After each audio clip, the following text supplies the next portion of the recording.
আমার বাড়িটা নেওয়ার জন্য খুব চেষ্টা করছে, আমার পারে নাই, আমার মারছে, আমার এই জনগণে দেখছে, আবার মারছে, দাঁড়িয়ে তো রিটার্ন আনছে। বাড়ির ফটক খোলা, অথচ তার সামনেই উঁচু দেয়াল, বের হওয়ার নেই পথ। এ বন্দিদশা থেকে মুক্তির একমাত্র পথ প্রতিবেশীর ছাদ, আর সেই ছাদে ওঠার একমাত্র ভরসা মই।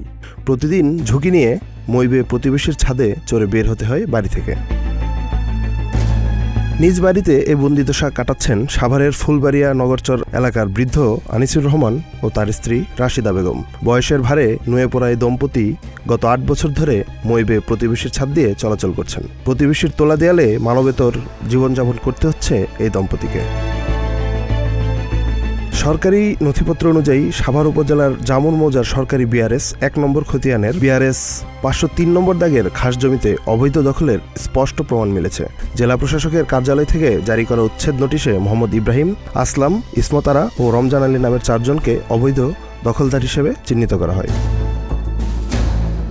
বৃদ্ধ আনিসুর রহমানের অভিযোগ, নিজ বাড়িতে যাতায়াতের একমাত্র রাস্তাটি দেয়াল তুলে পুরোপুরি বন্ধ করে দেওয়া হয়েছে, ফলে স্বাভাবিকভাবে হেঁটে বের হওয়ার আর কোনো উপায় নেই। জরুরি চিকিৎসা কিংবা দৈনন্দিন প্রয়োজনে বাইরে যাওয়ার একমাত্র ভরসা অন্যের ছাদ ও মই। দীর্ঘদিনের এই অবরুদ্ধ জীবনের কারণে চরম মানবেতর জীবনযাপন করছেন তারা।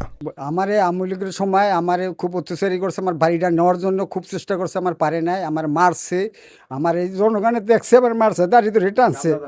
হ্যাঁ, আর আমারে এই যে গৃহবন্দী করে রাখছে, আমি বিএমপি করে দেখি আমার গৃহবন্দী করে রাখছে, আমারে এই তারা বাইক হুমকি টুমকি দিতে আছে, আমার বিভিন্ন ধরনের কেস খামারি দিতে আছে, অস্ত্র মামলা দিছে, যত ধরনের মামলা আছে সেটা আমারে দিছে। এখনও আমার 8টা কেস আছে জজ কোর্টে, হাইকোর্টে।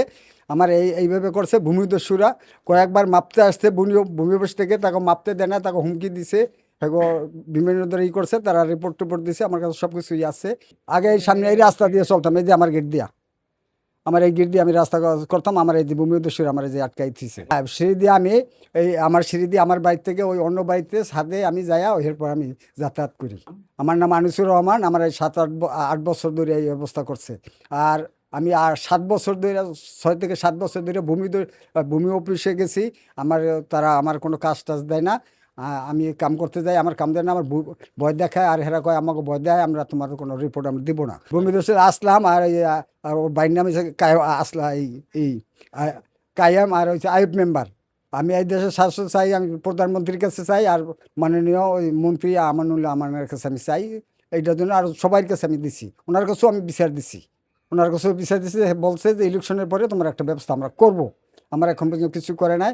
আমার শেষ মাস আমার ডিসি হিসাবে আমার উচ্ছেদের জন্য 1 মাস 7 দিনের জন্য সময় দিছে, তারা উচ্ছেদ করে না, আরও আমারে ভয়ভীতি দেয়, তো রান্না দিয়ে তোর কল্লা ফেলাই দেবো, তুই বাড়াবাড়ি করবি না রাস্তা লাগিয়া। আমার খুব ভয়ভীতি দেয়, আমরা কোথায় যাবো, আমার কোনো যাওয়ার কোথাও জায়গা নেই।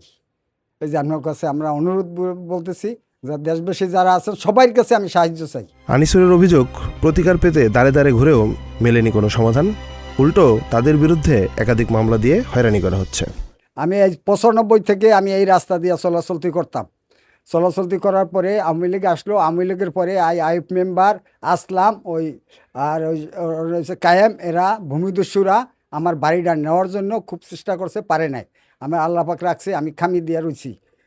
আমারে ভয়ভীতি দেখাইতেছে, বাড়ির সময় বিল্ডিং করে সময় আমার মারছে, এলাকার মানুষে জানে, দাড়ি দড়িয়ে টানছে।